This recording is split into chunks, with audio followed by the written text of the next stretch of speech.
Excited to welcome Maryland head coach Brenda Frese to share the game with us. Few coaches across any sport can claim the level of consistency and standard of excellence as Brenda Frese can in her 18 years at Maryland. Frese has guided Maryland to a national championship in 2006, 16 winning seasons, 3 Final Fours, 12 conference titles, 16 straight 20-win seasons, 7 30-win campaigns, and 16 trips to the NCAA tournament.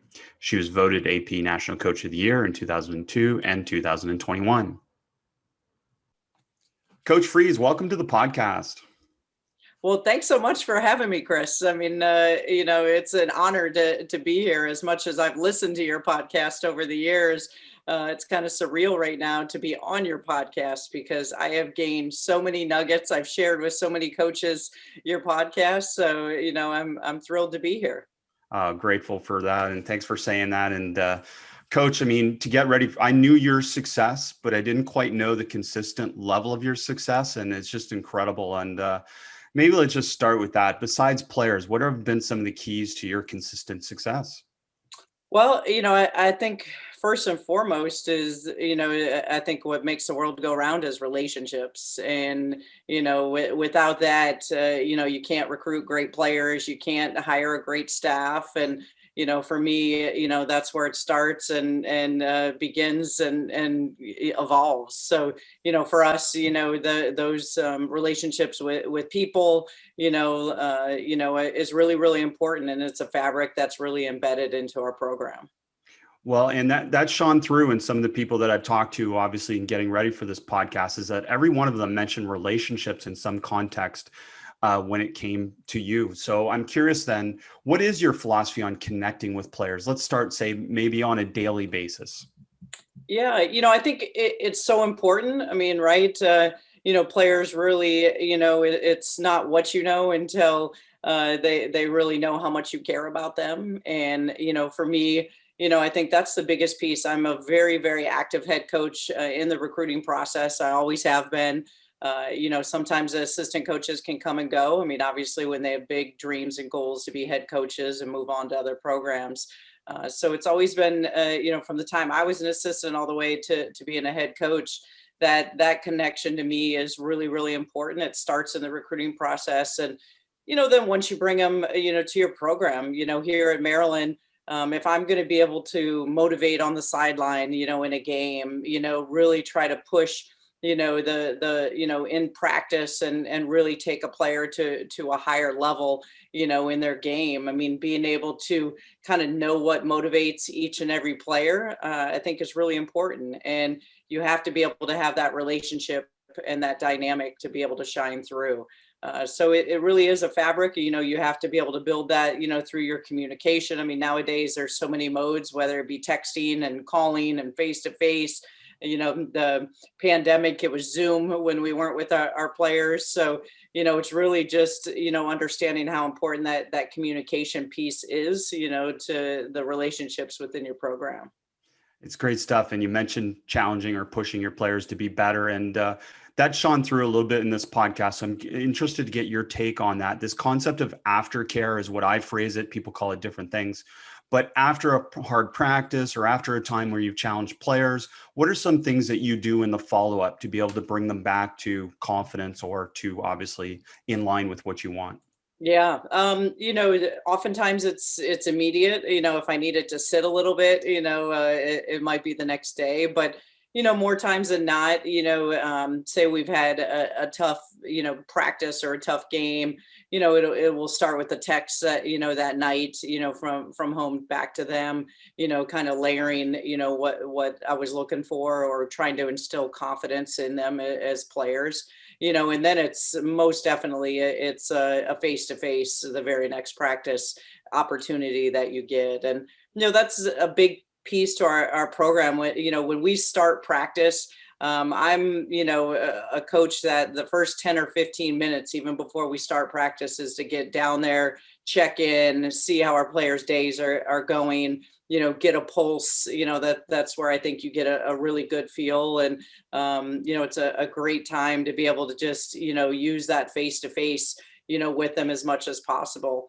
I feel like, over the years, so much has changed, right? I mean, I feel like you get a lot less time being, with them and being able to layer things within your program, because when they walk out your door, social media, the text messages, the calls to their family and friends that are going to value, what they want to put, sometimes that information can change. So I think the face-to-face and the more personal, the better. That's such a great point about you get less time with them, but less attention to a certain extent as well, because as you said, they're distracted by all these other things that are on their phones and et cetera. So with that, then wondering then within practice, now you're in this practice phase, what are some strategies or best practices that you've found through the years for feedback for players, especially around that needs improvement type of area? Yeah, I think it's important to kind of, find which players, like feedback that's one-on-one and very direct. And then a lot of players, need that feedback if it's hard, or if it's a praise, that everybody gets to hear. So, I am, and I, again, constantly kind of walk that line, I think practices are the best time where you can kind of test that out to, especially a young player, a new player, to find out kind of what makes them tick. Do they thrive when they're kind of, called out in front of the group, on something, or do they melt down? And, I'm constantly kind of, looking through those opportunities, when they present itself, and really to, gauge how a player is going to, respond to that feedback. My assistant coaches are equally valuable. I mean, they have strong voices in our practices to, coach and mentor, to the group, or, obviously to take a player aside and spend that time. We also do it through film work. So, you're able to, get some dynamics there where you're able to teach and give them some direct feedback, whether it be from the practice the day before, or, their last game. So you've mentioned assistant coaches a few times coming and going. And when I looked to get ready for this, I mean, your coaching tree is really impressive in terms of the people that you've had on staff and that have gone on to success in collegiate game, in the NBA, WNBA, et cetera. So has that always been part of your philosophy to help develop your staff as well?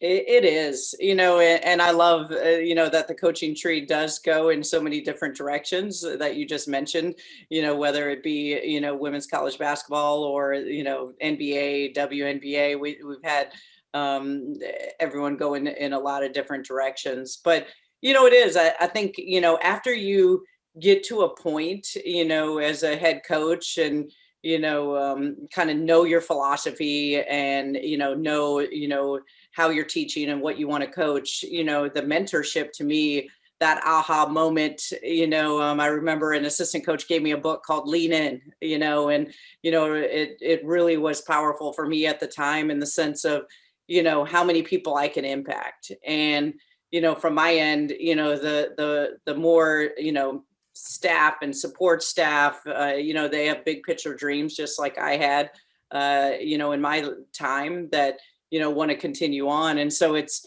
layering them, with the skills and the tools, just like your players, right? I mean, they have, dreams to continue on and maybe play at the next level.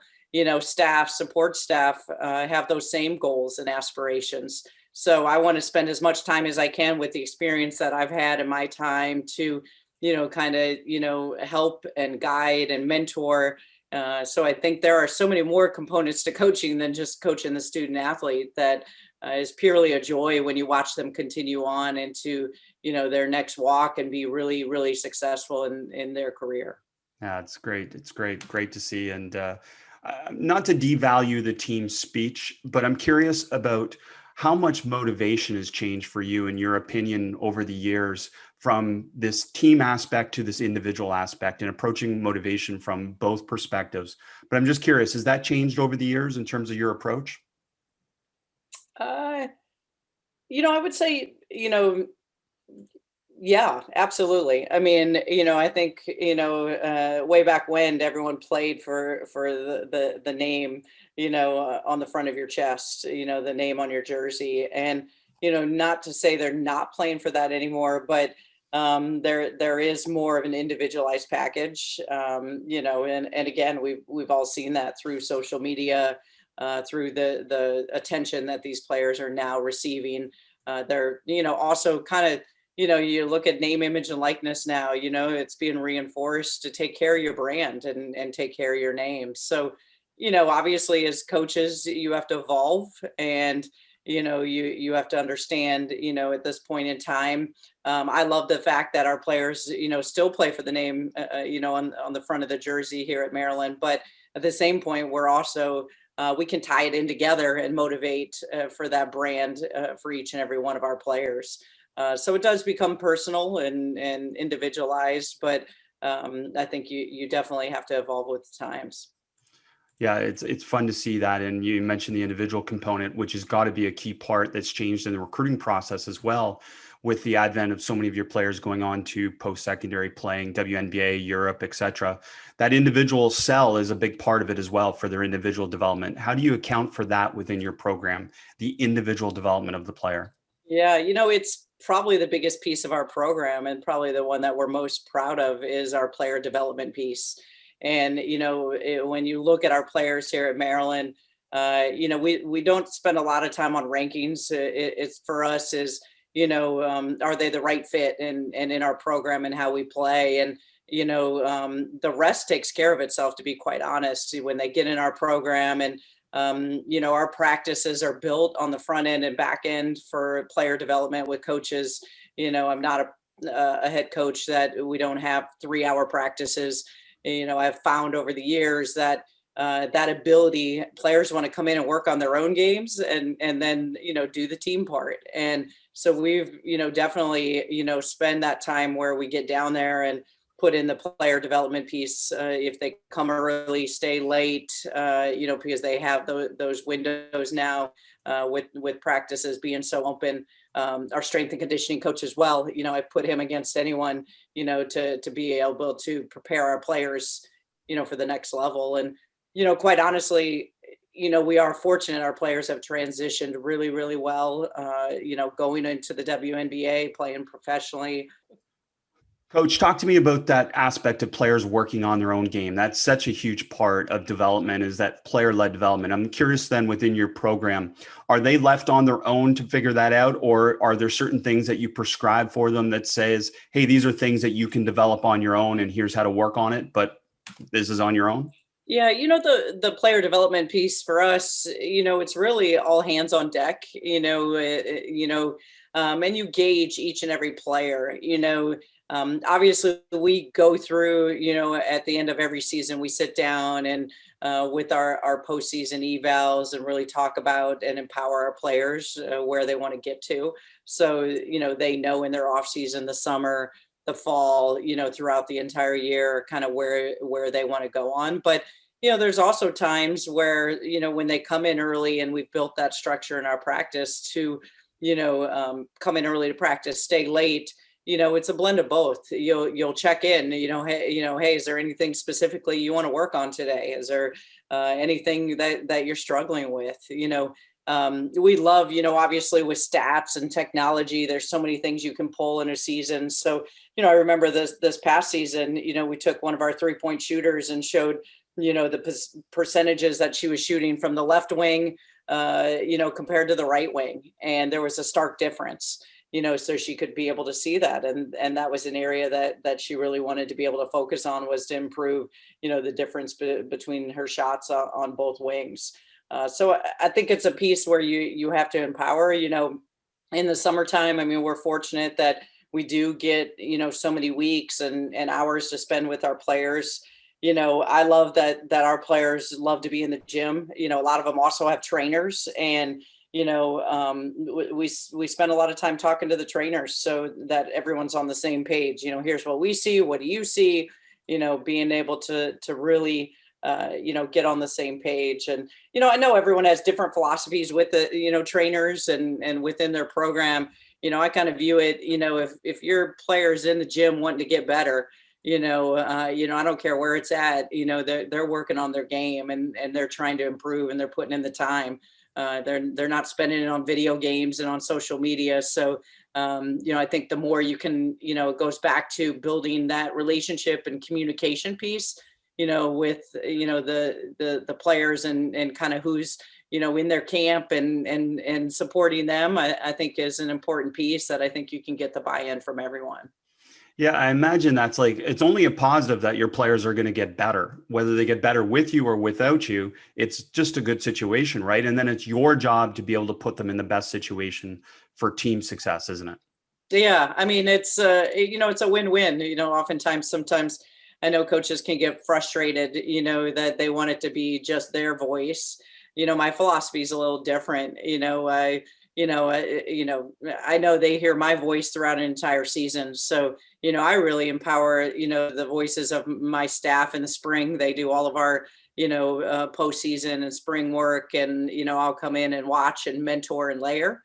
And then, the same thing in the summer, is giving them different voices, whether that be your assistant coaches and your trainers that are out there.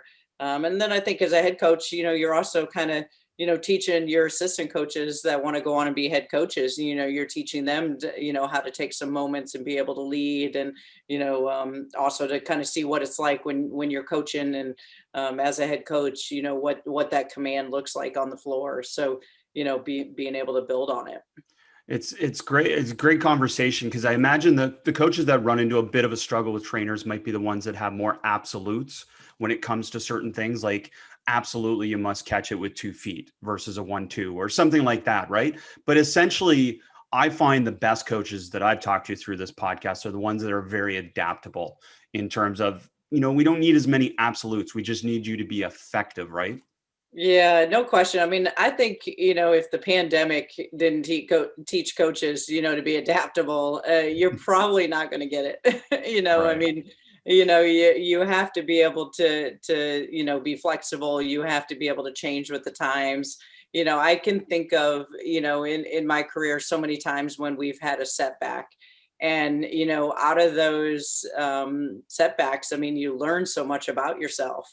And and I think one of the things is being able to adapt through it all. And I think that was the biggest lesson. I kind of used this past season, starting later in the season. I kind of decided to test myself. I'm going to put in less, offensively this year, and kind of spend, tweaking some things and see what it looks like. And it's kind of a fun experiment to have less time and be able to see that I was able to get as much as I normally would get in a regular season if I just pace myself a little bit, and not try to put it all in at once. So, I think there's so many things you can continue to keep learning if you are flexible and adapt, and, and obviously working with different people, like you said, with trainers. I mean, you want to have a relationship there. You don't want it to be a top down where, now all of a sudden your student athlete feels guilty for going to their trainer, or vice versa. You don't have that relationship. I feel like that's going to be a lose-lose on both ends. So the word that when you're talking about player development, I want coaches to note, and I want you to expand on, is layer. You talked about layering, and I think that's got to be probably the key to all player development, is the fact that you're going to constantly layer. Can you talk about the different ways that you add challenge for a player to be able to develop? Yeah, I think, any specific move, right? I think, if you started in the post, and, you're just, looking at, a drop step layup to, just a power finish, you're going to start, slow in those moves. And, then you're going to build that thing out. You're going to, go to a counter, you're going to go to an up and under, then you might go to different hook shots, and you'll start building that thing all the way out to some sort of range, depending on the player. I think you could say the same thing with your guard play as well. If you're working on a specific move, being able to either come off a screen, use a screen, you're going to build those different movements, in different directions, with your perimeter play. So I think it keeps your players, interested, excited. You don't want them to be stale, but I also think you kind of want to get them to be able to master, that skill before you extend out and go into areas that they aren't going to be able to, show their strength. Well, I know originally one of our connections was your husband, Mark, who reached out to me, and he wanted to have, I think, more soccer conversation, which is cool too. But he talked to me about nonlinear development, and he talked to me about some of those aspects that you just addressed right there, which is that coaching is more nonlinear, and you can't always script what every kid will respond to. And I assume that's a view that you both share. Yeah, I think I mean, he enjoys all of that area. Soccer for me, I mean, I've got to be able to use my hands. That's why it was basketball all the way for me, and a lot more scoring in basketball than there is in soccer. But it is. I think that I've been really fortunate and blessed to coach so many talented players here at Maryland. And their ability, no player is the same. When you talk about a Christy Tolliver, Alyssa Thomas, a Crystal Langhorn, I mean, there's their ability to they really challenge you and motivate you as a coach, that to be able to take their games and continue once they've mastered something to be able to take it up to even another level, within their game.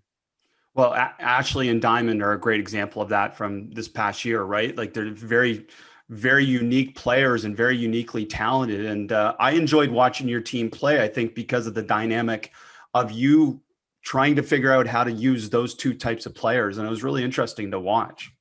Yeah, no question. And and it's still evolving when you just talk about that they're both just sophomores. It was Incredible. fun pulling up, their stats after their freshman year because, again, one had better left-hand finishes over the other one who had better right-hand finishes. So they're in line, in the off season, hey, we got to work on the left-hand, right-hand, with these finishes after they saw the statistics. They brought that back into their sophomore campaign. So, now all of a sudden, it's expanding their game to be 3-level scorers, right? To be able to stretch their games every single time, every season, every year. And those two, are going to make a lot of money, playing at the next level. But they're so talented, but couldn't be any more different when you talk of kind of the power game of an Ashley Owusu and her mid-range game. And then you get, a Diamond Miller in the open court and, really dynamic, slasher that can also, shoot the three and get downhill and mix it up. So, two players that really play really well off of each other. Well, and I enjoyed watching, and when I watched the first time, I watched again because I wanted to come back and find out how you got them in space too. And I think that's something that you're trying to create some double gaps and some different opportunities for them to be drivers and get into space a little bit as well. And can you talk about that? Is that always been a part of your philosophy? Yeah, I think, again, coaches, you have to learn your rosters and really play to your strengths. I mean, sometimes, and that's what I'll say as a head coach is if you're not continuing to evolve, and, when I first came to Maryland, I came from Bill Fenley, who, I learned the triangle offense. And, that triangle offense worked really well with Brianna Jones, but then all of a sudden you see, our players, becoming a lot more versatile. And, you've got to be able to understand that versatility. So we moved more to, a hybrid type of motion. Even this next year, we're going to tinker with some, 4 out, 5 out, just because, our roster has changed so much. But it is, 2 years ago, our team, was top 25 defensively in the country. We were a defensive led team. And then all of a sudden you flip into this season and, a pandemic, we added some transfers and we were the number 1 scoring team in the country. And, all of a sudden, with limited practice time, we had to really look at, and within our sets and within our offense, we had Ashley and Diamond, and then ended up having Katie Benson, who was, led the nation in 3-point shooting. So to be able to, really find for Ashley and Diamond, they're so good coming off of ball screens. They're so good going downhill, being able to, allow that penetration to happen, to get downhill, to also draw defenders, to be able to make easy plays for Katie Benson, who, once they were able to find their rhythm there, we're able to get her some really easy shots. And then that kind of fell in place with our team when you kind of looked at the strengths, of every single player. We were able to kind of really build around those two, in their ability to use them, off the bounce and being able to make a lot of plays within the team. Well, Katie, it's a fascinating thing because 50% from three is incredible, but also looking at your roster and just going, well, you didn't really have that many high volume, high percentage 3-point shooters. So in a way, the fact that she shot such a high percentage and everyone knowing that she was your main shooter is also remarkable, isn't it? Yeah, I mean, it really was. I mean, she came in grad transfer from Harvard, and she was a 50-50 and 90% shooter, 50% from the field, 50% from three, and 90% from the free throw line. And, obviously, being new in our system, had no expectation of what it was going to look like. But again, I think, this team was really, really efficient. You had to be, I mean, we ended up having 6 players average in double figures, to lead the nation. So when you have a team built like that, everybody's going to sacrifice, they're going to share. And but I think they really learned, what was a great shot, what wasn't a good shot, but what was a great shot, that they didn't have to take difficult shots. So, just that chemistry was really remarkable to be able to watch it, unfold throughout the season. So let's start with defense. You mentioned you had a defensive focused team a few years ago, but I think one of the other switches is that you went to more switching, right? Defensively.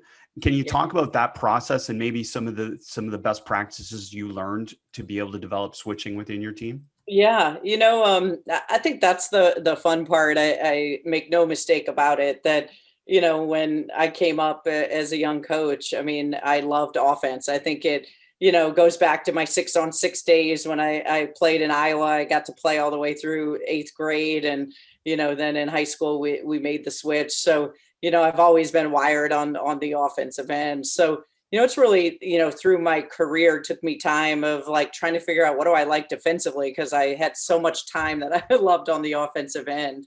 And, have spent a lot of time in that area. But, it really had evolved a few years before that. I had an assistant coach on my staff, Caitlin Frotz, who, had come from the Division II level and had played a switching man and had started kind of talking about it and, kind of alerted me to it. And then we kind of started watching Texas Tech with Chris Beard, and their team that season. So, we kind of started thinking about it. And then in the off season, I was fortunate enough, our paths crossed. Under Armour hosts, men's and women's basketball coaches, and we were out in Puerto Rico, and I was able to find the time and just pick his brain on it, because I was super curious, and he was so gracious and spent so much time. I think the biggest concern for me was in that switching defense, how much you were going to give up with those mismatches. And he really gave me a lot of confidence that it wasn't as much as you would think. And so we were all in. I mean, we came back and, studied it, prepared. We were making plans to go out, obviously, when the pandemic hit, but, as much as you can get now online and video and be able to put the time in. So it really was the year that we made the switch, was the year that our team was top 25 in the country. We had never, been in the top 25 defensively. We've been there many times offensively, but not defensively. So, just being able to, I guess, have the confidence, the courage to be able to put things in. I think that's where you evolve as a coach, is, learning to kind of trust yourself. And, it's been a switch that, I've really, really welcomed and enjoyed. Curious, maybe first your thoughts. Like one of the reasons I like switching is because I'm an offensive focused person too. So it simplified defense for my team so that we could focus more on offense and skill development, which are two areas where I felt that made the biggest impact. Is that similar for what you found? 100%. I think sometimes when you're spending so much time of, are you going to ice a ball screen and jam it and, double it, and not to say, there's a couple wrinkles we might make off of it, but, it definitely, allows you to, put your focus in other things, or your full court press, and then, your zone, a lot within your offense. So, no question. I think it makes it simple. I think, the rules are easy where your kids don't have to overthink, and they can just play hard, and they understand the concepts. So the other thing is that in watching college women's basketball, the top 5, top 10, whatever, the teams that you need to beat to win a national championship all seem to still have a dominant post player, which is not necessarily the case in, other levels of basketball right now. So did that lead to you developing triple switching, scram, whatever you call, some type of situation at the rim to be able to get your littles out and your bigs in on switches? Yeah, again, those are different wrinkles, right? I mean, we fell into that this past season when, they would switch, Katie Benson, who is 5'6", into the post. And so we would switch her out when we could. It also taught your team, if she did get stuck in there, just how, the white line help was going to be huge. That backside help is really, really important. There's also the ability to be able to double down on that with a dominant big, where that help is going to come from. Our players also started to kind of learn, that high-low pass, that wing pass for a lot of players is more difficult than it appears. So, we would get, a lot of those, easy over the top passes by being in white line help, or presenting that it was open, and then being able to be able to go get it. But again, I think it all starts with your ball pressure. If you have a dominant big inside, and you don't have any ball pressure, it doesn't matter the size of what you're doing in the switching defense if you're not able to have great ball pressure. So just talk to coaches about white line help. What does that mean in your system? Yeah. Obviously, with the switching, a lot, or fronting the post. So, that white line help, we put a tape down, through the center of the net, all the way going up to the top of the key, when we're in practices, and we start layering our defense early. So, when the ball's, on the wing, you're constantly going to be in white line help. You're going to be there for that over the top. I find our kids are athletic enough, quick enough. You anticipate those skip passes, that are able to go. I mean, you're able to get out there while the ball's in the air. So, just, having that presence, for both your players, I think it helps off of penetration. It helps to build your defense inside and then out. So white line helps splitting the help line if there's a post front going on, or are you on your ball side of the help line? We're splitting the white line. Splitting, yeah. We're definitely splitting the white line, and obviously, if you came across to Katie Benson, you might take one more step out and be there a little bit sooner. But we definitely want to be able to make people beat you from the perimeter. Make those shots that are less of a percentage, compared to, getting those paint points that I think are a lot easier to get. How about that? I've got one of the greatest offensive coaches around, and we're talking defense, coach. What's going on? But I have one more question on defense, if I could, and that's just this concept of switching and about teaching your players when they actually don't need to switch. Because sometimes we're automatically switching when sometimes the screen is not even necessary to switch. How did you solve that, or did you even bother trying to solve that? That's a constant work in progress. Always. Because you'll find as the season goes on, your players will get lazy in their switches, and just automatically do it. I think that was always a constant in our staff meetings, was trying to make it more clear and defined for our players. But then again, you don't want them overthinking, and you don't want it sometimes to always be black and white, because the game isn't played that way. So at the end of the day, I think, we really went back to the communication has to be there. If you stay, you stay, but if you switch, it's got to be communicated. And, I think that's where we kind of settled, on in the season. It's definitely a big picture going into next season is, just looking more at, like you said, I think there's times when,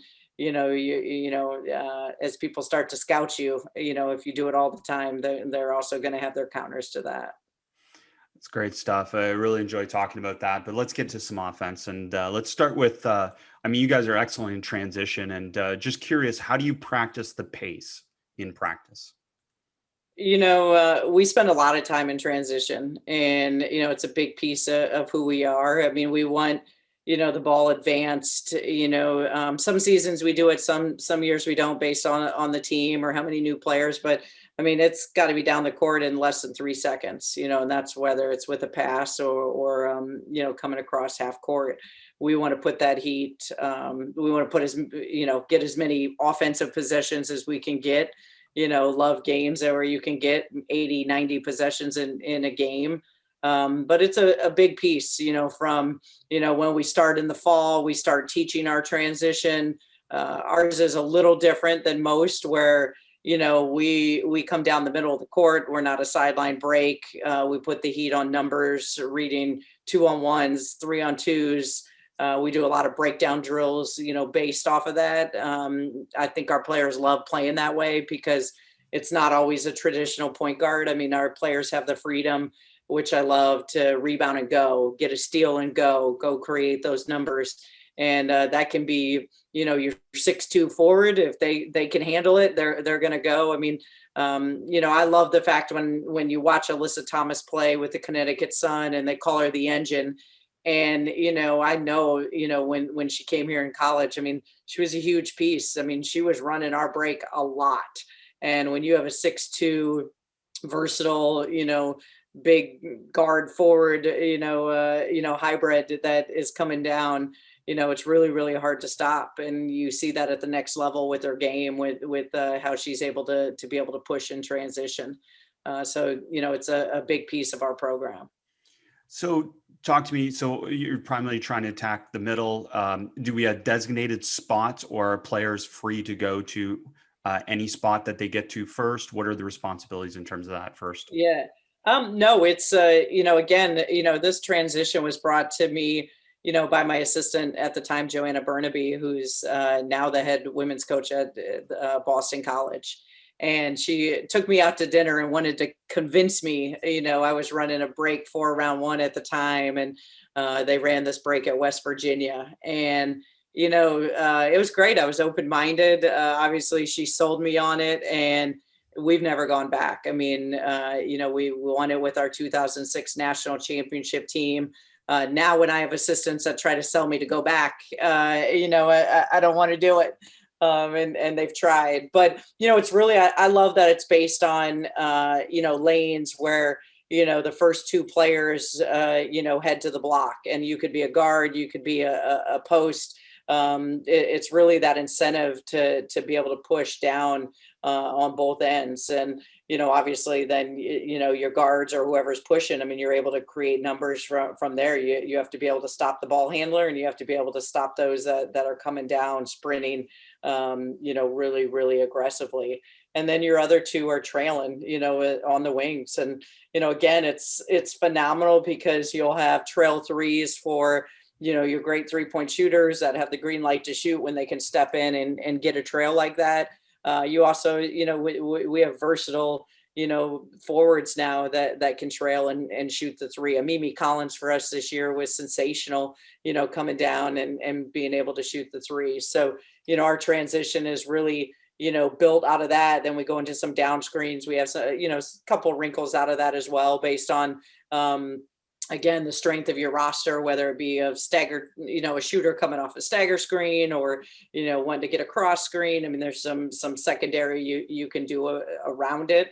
But a big piece of our practice schedule, we spend every day 5 to 10 minutes in transition every single day. No, that's great. And so coaches visualizing it at home, it's basically you're running to a 3-2 kind of setup or alignment.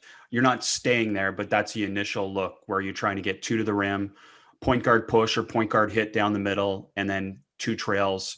Those trails you ideally want on opposite sides, or can they be same side Yeah. sometimes? Yeah. Opposite sides. I Yeah. mean, kind of, trail to the three. We've also worked on, the blur screens in transition and rub screens that you have. I mean, different years based on your point guard, you can kind of center that to the side. But yeah, I mean, when you're two pushed to the block, they're on the right side and the left side. And, that's, through your reps and your practices where people have to learn, right side and left side and who's up in front. Three people never run to the same side. So you have to be able to have that balance. And, that's something for us that, again, is taught, really, really early. There's a build up, but it's a fun way to play. I mean, who doesn't want to create numbers and, 2-on-1 opportunities or 3-on-2 opportunities, just making those simple plays and easy plays, on the offensive end. Are a lot of fun. And then obviously if that you're not able to get a quick hit, you're able to set up offense. But it really does put a lot of pressure on the defense, transition defense for teams, having to figure out, matchups and how they want to defend it. Reflecting on some of the teams that we played against that ran similar type of break and alignment and spacing, our hardest coverage was the ball because it took away some helpers with two at the rim. And I'm curious then, what are some of the progression of reads that you teach to your, we say point guard push, but essentially it could be any players, what you're talking about in your system that can handle. So what are some of the progressions of reads you give to them? Yeah. We even, start with breakdowns of, two people. So it's, an outlet off the glass with your point guard or whoever's pushing to your kick ahead, right? I mean, initially, if you can get that one-on-one with the kick ahead with the speed, and the speed that we have on our roster, we'll go to the kick ahead, then, we'll, do different reads where, the point guard will come down and just pump it in, to, a post up, we'll utilize, our size, on a post up. Then we'll also create where the point guard is coming down hard, push into the free throw line, and then, dummy D or a coach out there or a scout player, and it's a 2-on-1 read, where shot for the guard that's pushing tempo. It could be a dump down to, your player on the block, and, it's making those reads 2-on-1. And then we'll build that, right? We'll add a third. So then, you're working that third where you're bringing that trail in. So if you're working on the right side, your first one's down to the block. Your second one is, coming trail on the wing. Now you're working the options of, point guard push, hit the trail, for the 3-point guard hit the trail to the dump inside, kind of working that two-man game to the side. So, a lot of our things are, I like to go kind of big picture whole and show it so they have an understanding. We'll show video, we'll walk through it on the court, then we'll break down and then kind of build that progression back up. So utilizing it all. So I guess the other part that goes with that is then what happens when the ball slows down? You talked about flowing into some different types of actions. Now I'm curious then, are they set actions or are they some automatics or possibilities depending on who's where? Or how do those actions flow when the ball slows down? Yeah. For us, we have a couple counters. I mean, sometimes obviously, you're going to have different lineups, right? So you might have a guard on the block and a big that's trailing, on the wing. And, if you don't get anything, you're going to have a simple down screen, right? Or you could have a back screen.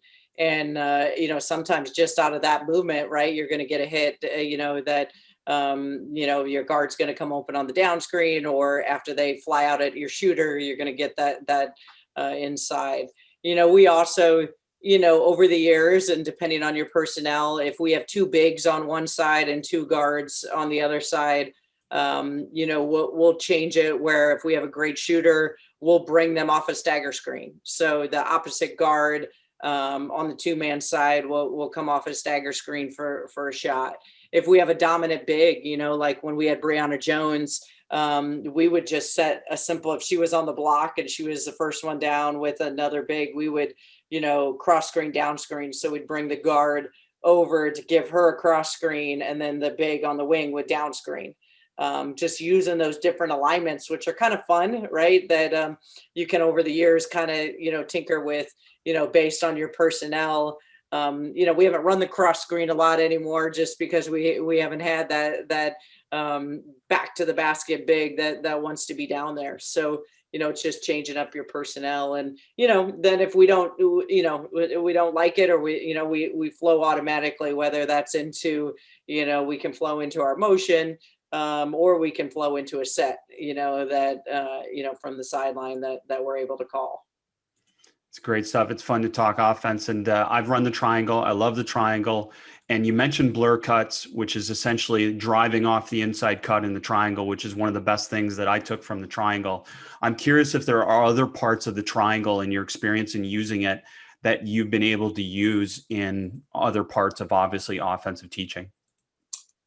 Yeah, I mean, we obviously aren't using it anymore, but obviously the two-man game. I mean, we had a lot of success. We started using Marissa Coleman at the time in the pinch post, and started using her and Christy Tolliver back in the day with that tandem. And man, that was a combination to be able to see. I mean, you had to guard both of them. So whether it was Marissa in the pinch post to handoff, ball screens, pick and pops, we were able to be really, really successful, in that two-man game. And then I think you're able to, I really enjoyed the triangle. I probably stuck to it longer than I probably should have, just, given that I felt very comfortable, teaching it. But, we ran a lot of sets off of it as well. When the ball went into the corner, back screen, on ball screen on your three-man side, or, again, you just utilizing your strong side and your three-man side versus your two-man side, within your team. Well, you talked about the two-man action of the pinch post, which is, again, nowadays, it's essentially gets is what people call them. And they're more random pinch post actions anywhere on the floor. So are you using any aspects of that type of stuff, the pitch and goes or gets or whatever you call them? Yeah, no question. I mean, this past season when we kind of went to a little bit of a hybrid motion, and, we spent more time, I would say, it started, it evolved, between, using pick and roll, just because Ashley and Diamond were so good with pick and roll. But we also, then led to a lot of handoffs, to, be able to utilize in that pinch post, area, or, kind of extending it in the slot area. So, again, I think just, being able to utilize it off your personnel where they felt comfortable. As we kind of evolved as a team, I think we were more comfortable with the pick and roll and pick and pop, and spending more time there than we were, being able to, use as much of the pinch post, or the dribble handoffs, this season than in years past.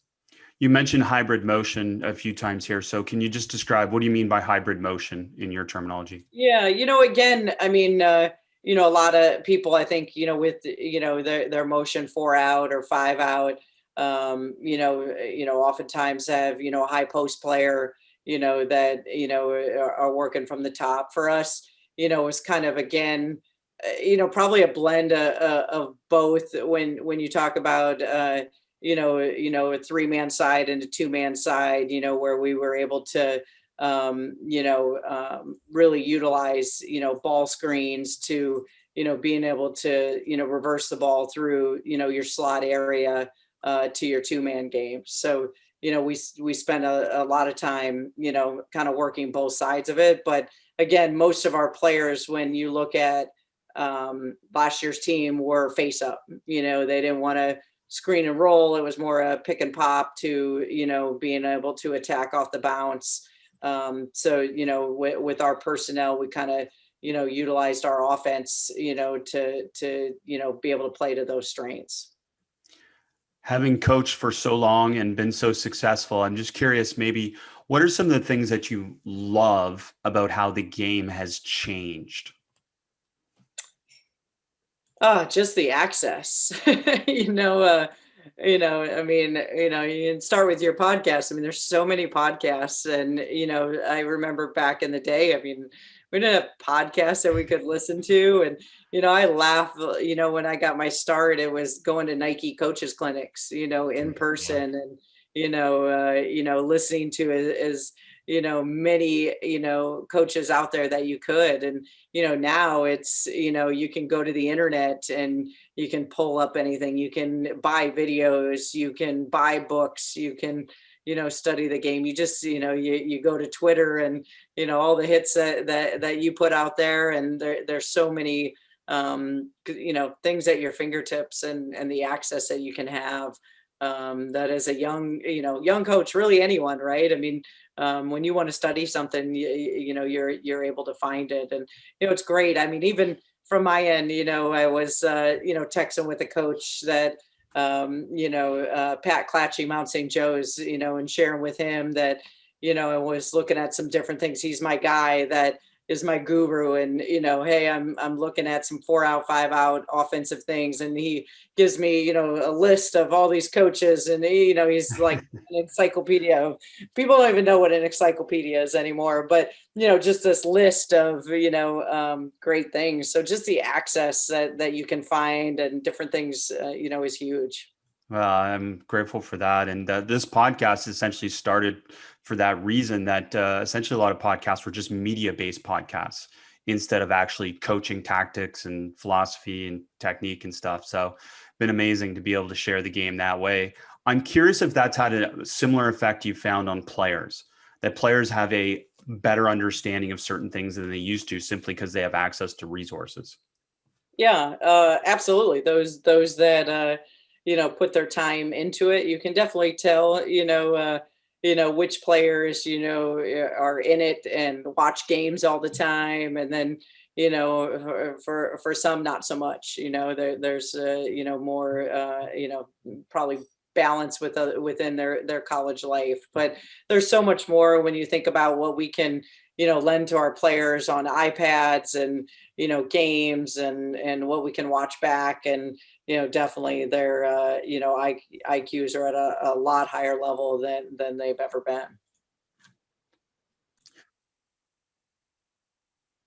Coach, incredible resource we have with you as well. So just curious then, all of these lessons that you've learned through your life, what are some things that you suggest for coaches to take maybe a deeper look at in terms of their individual improvement? Yeah. I mean, I think the first thing I would say is just like never stop learning. I think, that's the biggest thing. Sometimes when you have, just a top down mentality that, if you think you know it all, I've been in this career for a long time and I'm far from it. I constantly, want to learn something new every single day. And that's even from within your own staff. I mean, we circle back after every game, and the next day we talk about, what we learned from the game. And some of it can be personal for us as coaches. And, did we miss a timeout here, or did we miss, information wise, to be able to share the game, and just to keep growing and keep getting better. And I think that's a big piece is, I love to learn.